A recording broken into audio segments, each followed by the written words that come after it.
From ignorance lead me to truth. From darkness lead me to light. From death lead me to immortality. Om Shanti Shanti Shanti. In this pandemic world, human existence has shrunk to virtual reality.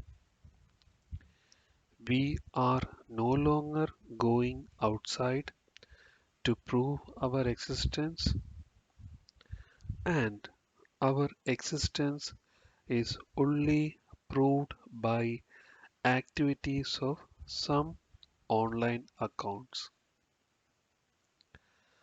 like Facebook, WhatsApp, Telegram, Signal, Instagram, LinkedIn, Google Classrooms, etc.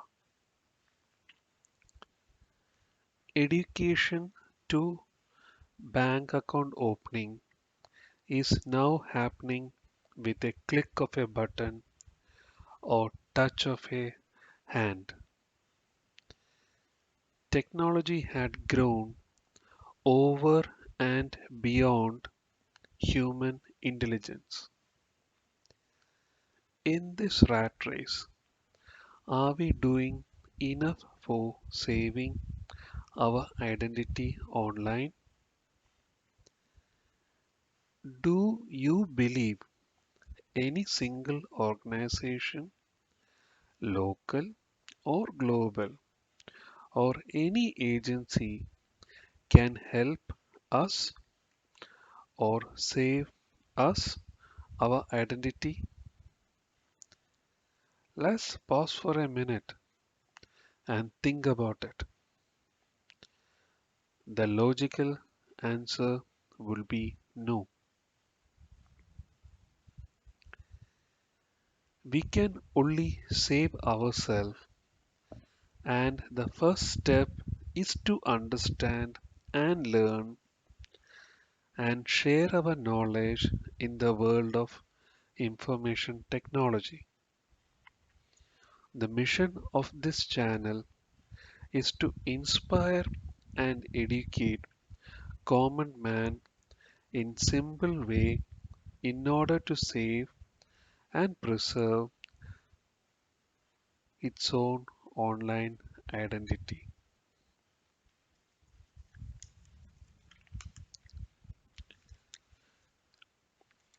In 2021, due to pandemic, even 5-year-old are joining Google Classrooms. They don't know what a Google account is.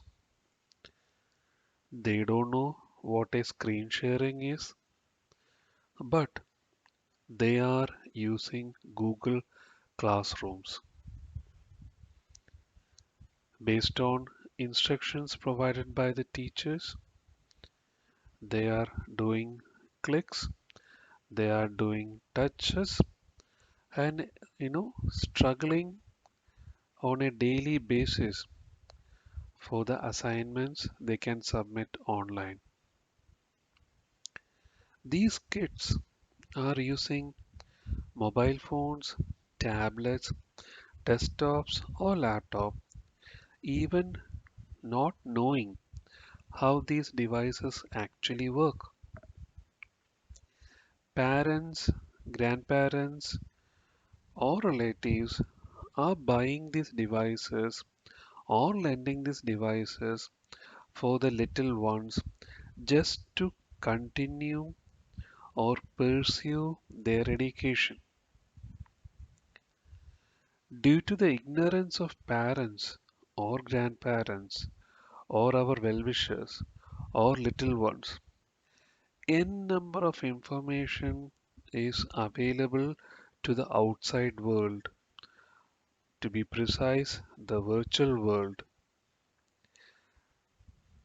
These n number of information include name, date of birth, father's name, mother's name, spouse name, address, school details, college details, employment details, etc. I am not going into the details of mobile phone, tablet, or desktop or laptop on our first chapter. I am going to highlight some of the details we are sharing via applications like browsers and some of the most utilized application accounts in pandemic times. Let's be brutally honest.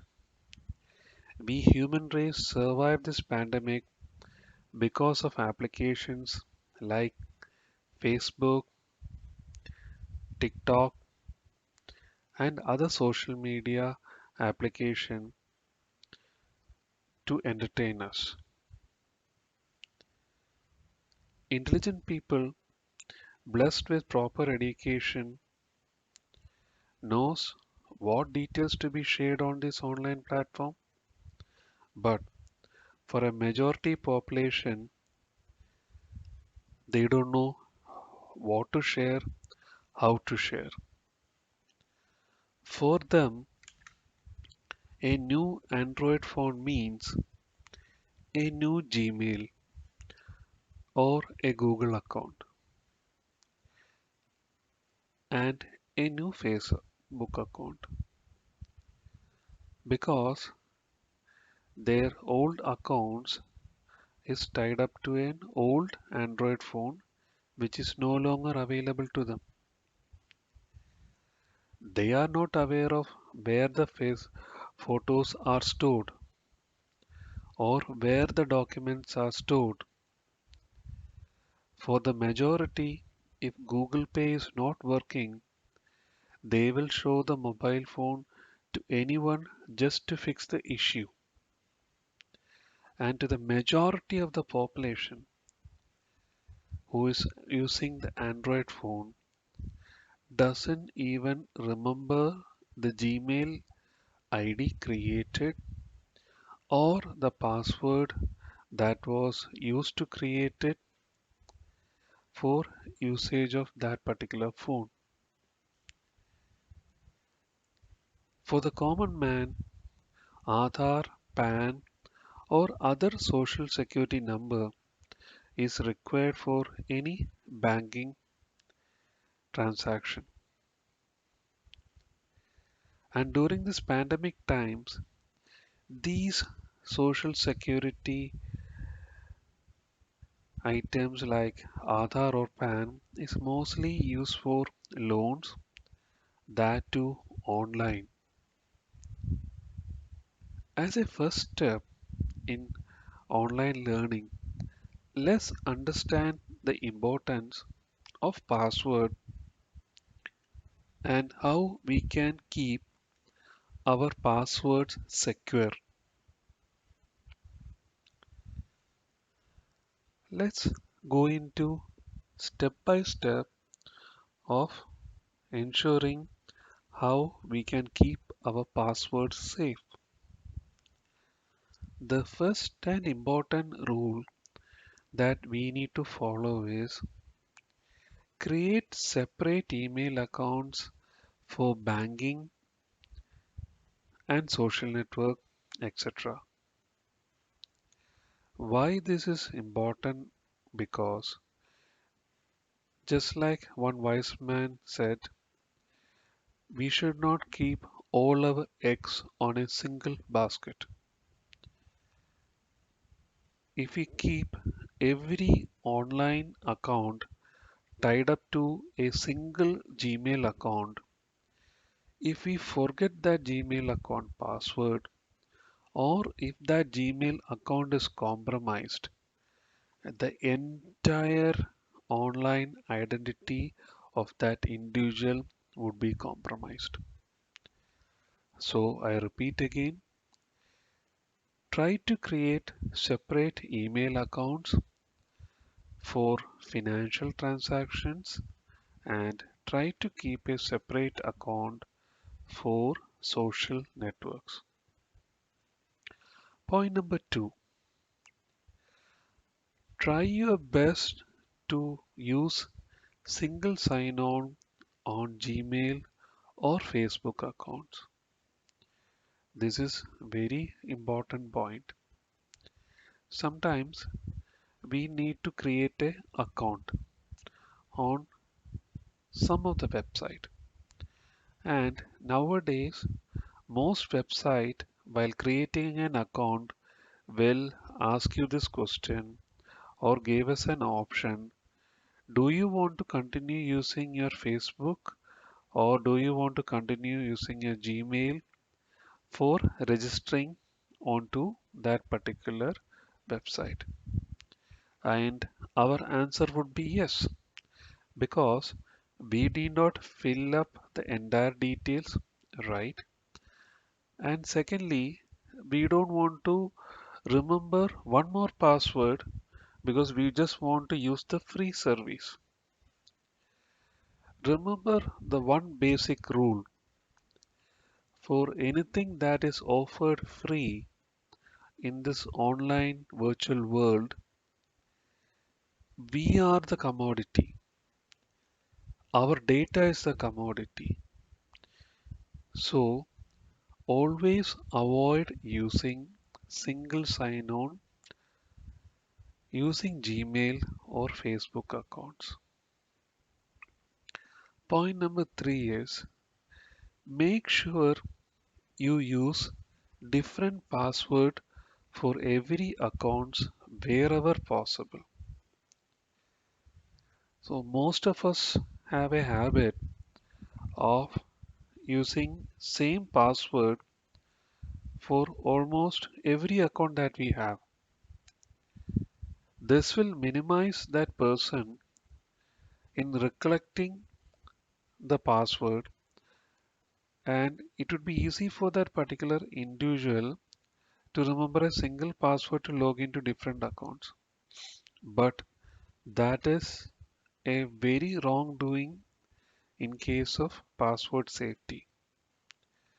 Always make sure you use a different password for every account wherever possible. If you have 10 accounts, out of which 5 accounts are for social network, 5 accounts for financial transaction, at least use a different passwords for financial transaction and at least use another different password for all your social accounts. That is also not a recommended model.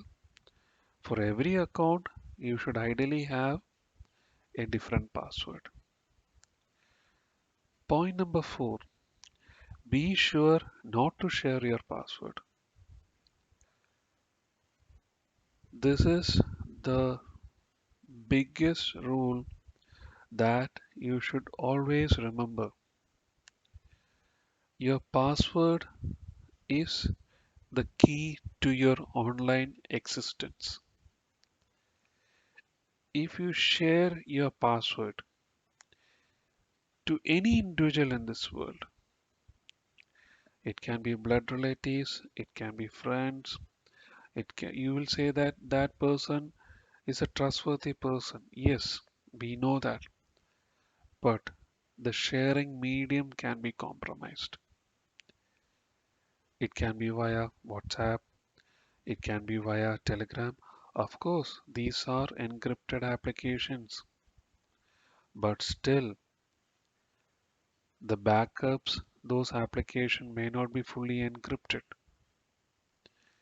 So be sure not to share your password to even trustworthy individuals via any medium. Point number five, avoid entering passwords on devices that you don't own or control. This is very important point. Nowadays, everyone is blessed with a mobile phone or a tablet.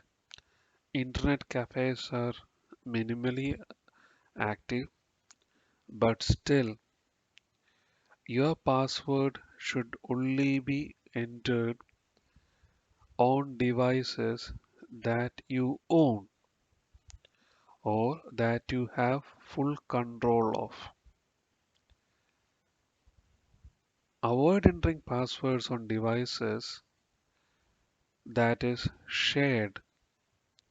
An example would be you have an online examination scheduled and you are booking one slot. Your mobile phone is not working. You are reaching out to a neighbor and entering the details, your personal details, via that neighbor's mobile phone. You are logging in, giving all the details, booking the stuff that is required, but you are not logging it off, or you don't know how to log it off. So, these are the situations where you should think twice about your actions, whether this can be done using anyone else's device.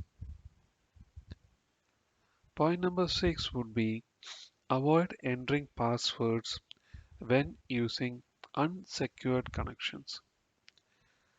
Unsecured connection means free Wi-Fi, free hotspots. These free Wi-Fi's, free hotspots are available on shopping malls, bus stops, railway stations, airports, even schools.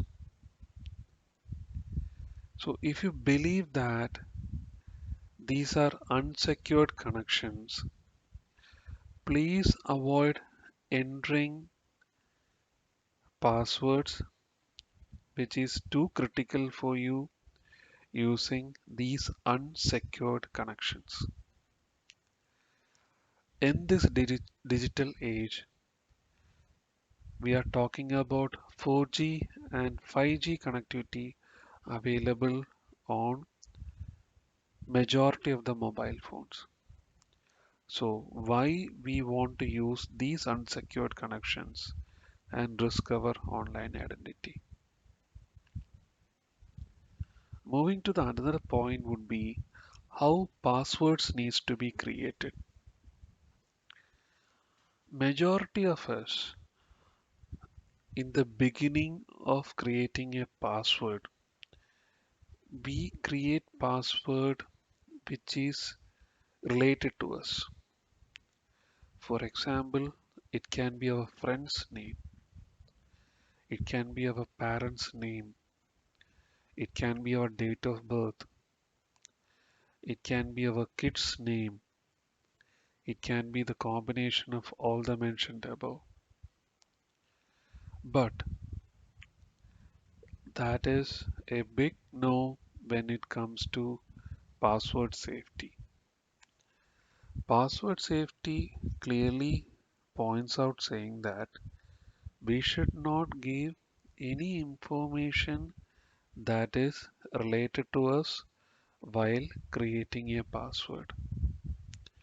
The example one that is mentioned here is one such similar password.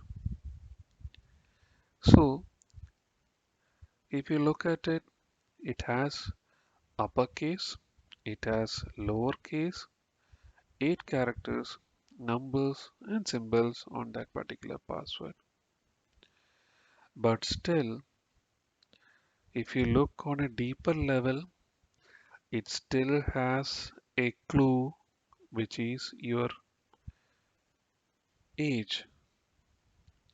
But how that age has been mentioned, I am happy to be 40, is entirely different.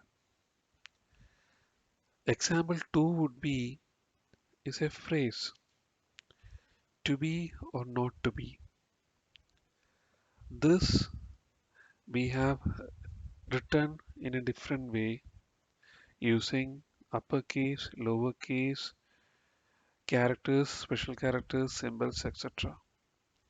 So likewise, you can think about your own passwords, which is unique to you, except your spouse name and the anniversary date, or the house name, etc., so that your password is most secured.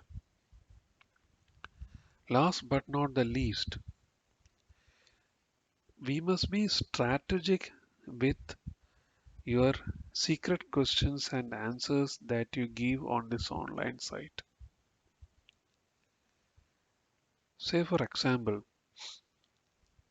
if a hacker needs to compromise your Facebook online account or some other online account, and your strategic secret question is, what is your mother's name?